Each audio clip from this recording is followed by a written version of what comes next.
የዋጋ ግሽበት ቀንሷል፣ የኑሮ ውድነትም ከወትሮው ቀንሷል፣ የገንዘብ ዝውውር እድገት መጠነኛ ጭማሪ አሳይቷል። የነዳጅ ዋጋ የበጀት ዓመቱ ከተጀመረ ወዲህ 9 በመቶ ሲቀንስ፣ በአንጻሩ የዋና ዋና የውጭ ምርቶች ዋጋ ከመቼውም ጊዜ በላይ ከፍተኛ ደረጃ በመጨመሩ ለውጭ ክፍያ ሚዛን መሻሻል አስተዋጽኦ አድርጓል። የባንኮች የብድር እድገት ላይ የተቀመጠው 18 በመቶ እንዲቀጥል ሲሆን አሁን ያለው የገንዘብ ፖሊሲ አቋም ተገቢ በመሆኑ ሊቀጥል እንደሚገባ ኮሚቴው ወስኗል።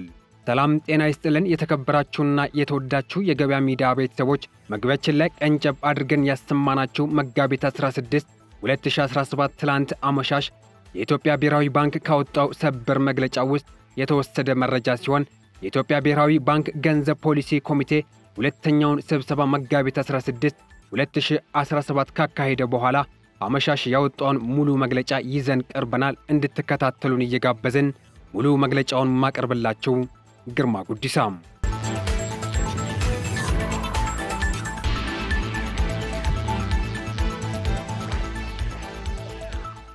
መጋቢት 16 ቀን 2017 ዓ.ም አዲስ አበባ ኢትዮጵያ። የኢትዮጵያ ብሔራዊ ባንክ የገንዘብ ፖሊሲ ኮሚቴ ሁለተኛ ስብሰባውን መጋቢት 16 ቀን 2017 አካሂዷል። በተሻሻለው የባንኩ የመቋቋሚያ አዋጅ ቁጥር 1359/2025 አንቀጽ 23 በተሰጠው ተግባርና ኃላፊነት መሰረት የተቋቋመው የገንዘብ ፖሊሲ ኮሚቴ ከባንኩ ዋጋን ከማረጋጋትና የኢኮኖሚ እድገትን ከመደገፍ ቀዳሚ ዓላማ ጋር የተጣጣሙ የገንዘብ ፖሊሲ ምክር ሐሳቦችን ለባንኩ የዳይሬክተሮች ቦርድ በማቅረብ አጽድቋል። በዚህ ረገድ ኮሚቴው የኢትዮጵያ የዋጋ ግሽበት፣ የፊስካል የውጭ ኢኮኖሚ፣ የገንዘብ አቅርቦትና የፋይናንስ ዘርፍ እንቅስቃሴዎችን እንዲሁም በሀገር ውስጥ የማክሮ ኢኮኖሚ ሁኔታዎች ላይ ጉልህ አንድምታ ያላቸው ዓለም አቀፍ ሁኔታዎችን ይገመግማል። ኮሚቴው ከእነዚህ የማክሮ ኢኮኖሚ ግምገማዎችና የቅርብ ጊዜ የወደፊት እይታዎች በመነሳት በገንዘብ ፖሊሲው ተግባራዊ የሚደረጉ የፖሊሲ ምክር ሐሳቦችን ያቀርባል።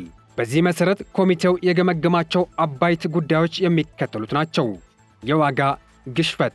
ካለፈው የገንዘብ ፖሊሲ ኮሚቴ ስብሰባ ወዲህ ዓመታዊ የዋጋ ግሽበት እየቀነሰ በመምጣቱ የካቲት ወር 2017 መጨረሻ 15 በመቶ መድረሱን ኮሚቴው ተገንዝቧል። ባለፉት ጥቂት ወራት የዋጋ ግሽበት በተከታታይ እየረገበ የመጣው ብሔራዊ ባንክ ጥብቅ የገንዘብ ፖሊሲ በመከተሉ የግብርና ምርት በመሻሻሉና በአስተዳደራዊ ሕጎች ላይ እየተወሰደ ያለው መሻሻያ ቀስ በቀስ በመተግበሩ ምክንያት እንደሆነም ይገምታል። ምግብ ነክ የዋጋ ግሽበት በየካቲት ወር 2017 መጨረሻ 14.6 በመቶ የደረሰ ሲሆን ይህም ባለፈው ዓመት ተመሳሳይ ወቅት ከነበረው 31 በመቶ ጋር ሲነጻጸር በእጅጉ ያነሰ ነው። በተመሳሳይ የምግብ ነክ ያልሆኑ የዋጋ ግሽበት ካለፈው ዓመት ቀንሶ 15.6 በመቶ የደረሰ ቢሆንም ባለፈው ጥቂት ወራት የማንሰራራት አዝማሚያ አሳይቷል። በየካቲት ወር 2017 ላይ 0.5 በመቶ ወርሃዊ እድገት የታየ ሲሆን ይህም ለአራት ወራት ተከታታይ የተከሰተ ዝቅተኛ እድገት እንደሆነና የዋጋ ግሽበት በኢኮኖሚ ላይ የሚያሳድረው አዲስ ተጽዕኖ ዝቅተኛ መሆኑን ያመለክታል። እድገትና ኢኮኖሚ እንቅስቃሴም የሀገር ውስጥ ኢኮኖሚ እንቅስቃሴ አመላካቾች የተጠናከረ የእድገት አዝማሚያ መኖሩን እንደሚያሳዩ ኮሚቴው ተገንዝቧል። በአብዛኛው የሀገሪቱ አካባቢዎች የታየው ምቹ የመኸር ዝናብ ወራትና በግብርናው ዘርፍ እየተወሰዱ ያሉ የአቅርቦት ማሻሻያ ውጥኖች በዘንድሮው ዓመት ከፍተኛ የሰብል ምርት እንደሚኖር ያሳያሉ። በሌሎች ዘርፎችም በተለይም በኢንዱስትሪ፣ በሸቀጦች ውጭ ንግድ በተለይም በቡናና በወርቅ እንዲሁም በአገልግሎት ውጭ ንግድ በተለይም በአየር ትራንስፖርትና በቱሪዝም ዘርፎች የተጠናከረ እድገት እንደሚኖርም ይገመታል። የገንዘብ ሁኔታም ካለፈው የገንዘብ ፖሊሲ ኮሚቴው ስብሰባ ወዲህ የገንዘብ ዝውውር እድገት መጠነኛ ጭማሪ አሳይቷል። ይህ ሊሆን የቻለው የብድር የፊስካልና የውጭ ኢኮኖሚ ሁኔታዎች ላላ በመደረጋቸው ነው። እስከ ጥር 2017 ድረስ በኢኮኖሚ ውስጥ የሚዛወረውን የጠቅላላ ገንዘብ አቅርቦት የ22.8 በመቶ፣ መሠረታዊ ገንዘብ 42.0 በመቶ ዓመታዊ እድገት ሲያሳዩ የአገር ውስጥ ብድር በ19.8 በመቶ ጨምሯል። መሠረታዊ ገንዘብ ፈጣን እድገት ሊያሳዩ የቻለው የኢትዮጵያ ብሔራዊ ባንክ ከወርቅ ሽያጭ ጋር በተያያዘ ከፍተኛ የውጭ ምንዛሪ ክምችት በመያዙና ተመጣጣኝ የሀገር ውስጥ ገንዘብ ወደ ባንክ ስርዓት እንዲገባ ማድረጉ ነው ተብሏል።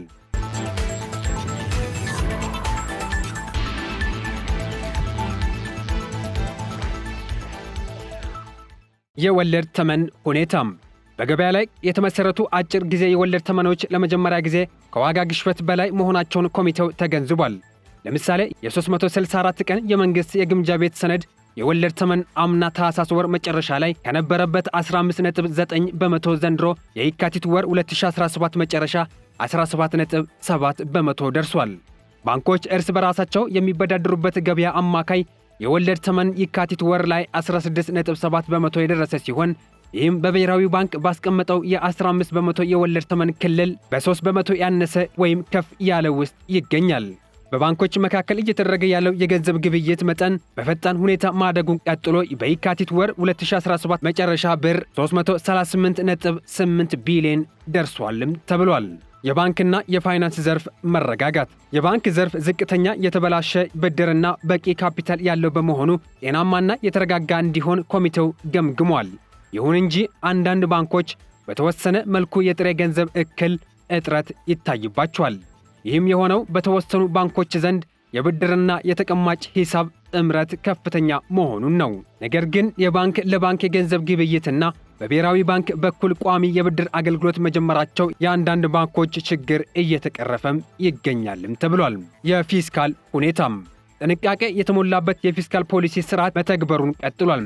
ጥብቅ የፊስካል ዲሲፕሊን መኖሩን በዘንድሮ በጀት ዓመት ለበጀት ጉድለት ማሟያ ከብሔራዊ ባንክ ብድር እንዳይወሰድ የረዳና ለማዕከላዊ ባንኩ የገንዘብ ፖሊሲ አቋም ከፍተኛ ድጋፍ የሚሰጥ ክስተት ሆኗል።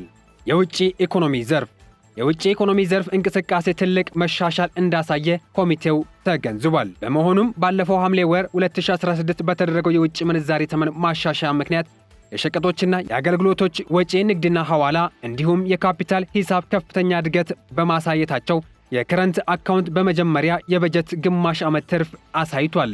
የውጭ ምንዛሪ መጠባበቂያ ክምችትም እንዲጨምር አድርጓል።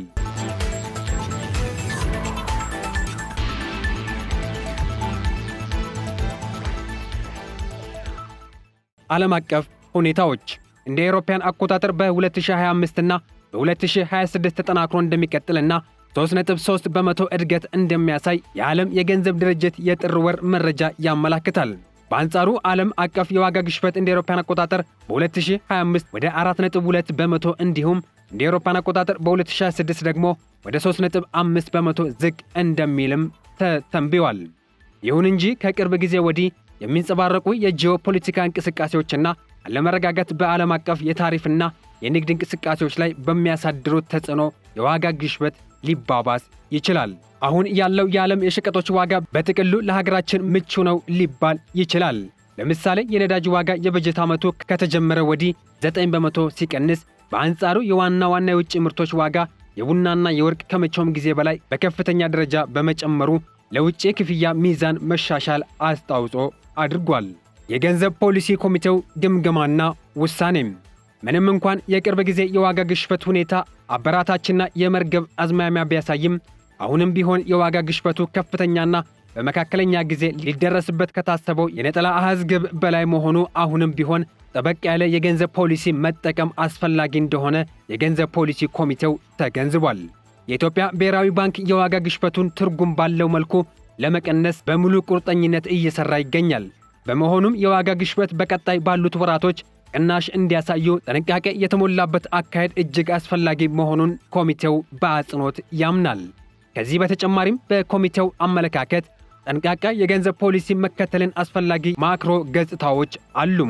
ኮሚቴው እነዚህን ሁኔታዎች በማመዛዘን አሁን ያለውን ጥብቅ የገንዘብ ፖሊሲ ማስቀጠል እንደሚገባም አስተውሏል።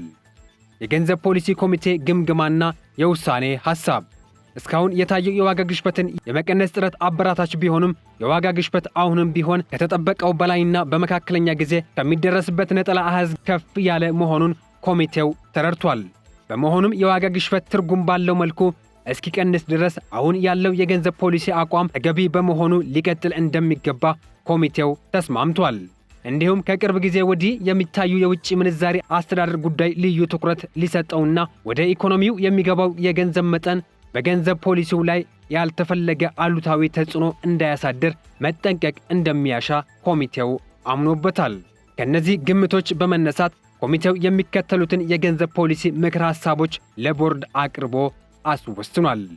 አንደኛ፣ አሁንም ቢሆን ከፍ ብሎ የሚታየውን የዋጋ ግሽበት ለመቀነስና በውጭ ምንዛሪ ተመን ረገድ የሚታዩ ግምታዊ አስተሳሰቦችን ለመቆጣጠር ሲባል የብሔራዊ ባንክ ፖሊሲ ተመን አሁን ባለበት 15 በመቶ እንዲቆይ፣ ሁለተኛ በወለድ ተመን ላይ ወደ ተመሰረተው የገንዘብ ፖሊሲ አስተዳደር ስርዓት የሚደረገው ሽግግር ገና በመሆኑ በባንኮች የብድር እድገት ላይ የተቀመጠው 18 በመቶ ገደብ እንዲቀጥል፣ ሶስተኛው በአሁኑ ወቅት በብሔራዊ ባንክ ለሚሰጣቸው ለቋሚ የብድር አገልግሎት የሚከፍሉ የወለድ ተመኖች ባሉበት እንዲቀጥሉ፣ እንዲሁም ባንኮች በብሔራዊ ባንክ የሚያስቀምጡት የግዴታ መጠባበቂያ ተቀማጭ ሂሳብ በነበረት እንዲቆይ ተወስኗል። የገንዘብ ፖሊሲው ኮሚቴው ቀጣይ የገንዘብ ፖሊሲ ውሳኔዎች በቀጣይ ወራት የሚከሰቱ የዋጋ ግሽበት ውጤቶች ግምገማ ላይ የተመሰረቱ እንደሚሆን ግንዛቤ ተወስዷል።